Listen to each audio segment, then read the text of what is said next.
আওয়ামী লীগ ও নিষিদ্ধ ছাত্র সংগঠন ছাত্রলীগের কর্মসূচির নামে নৈরাজ্য প্রতিহত করতে নারায়ণগঞ্জের রূপগঞ্জে বিএনপি নির্বাহী কমিটির সদস্য বীর মুক্তিযোদ্ধা কাজী মনিরুজ্জামান মনিরের নির্দেশনায় বিক্ষোভ মিছিল ও প্রতিবাদ সমাবেশ করেছে তারাব পৌর যুবদল ও স্বেচ্ছাসেবক দলের নেতাকর্মীরা।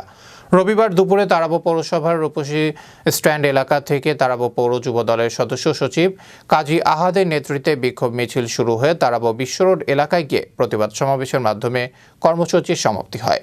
এ সময় প্রতিবাদ সমাবেশে বক্তব্য রাখেন জেলা স্বেচ্ছাসেবক দলের যুগ্ম আহ্বায়ক নূর মোহাম্মদ, কেন্দ্রীয়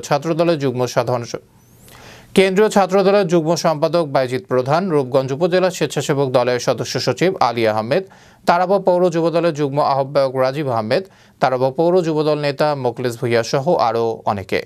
এ সময় তারাব পৌর যুবদলের সদস্য সচিব কাজী আহাদ বলেন, আওয়ামী লীগের সন্ত্রাসীরা ভারতে বসে দেশের মানুষের বিরুদ্ধে ষড়যন্ত্র করে যাচ্ছে।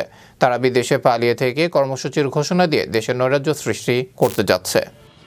আমরা এই একটি ফ্যাসিস্ট স্বৈরাচার সরকারের বিরুদ্ধে আমরা সংগ্রাম করে যাচ্ছি।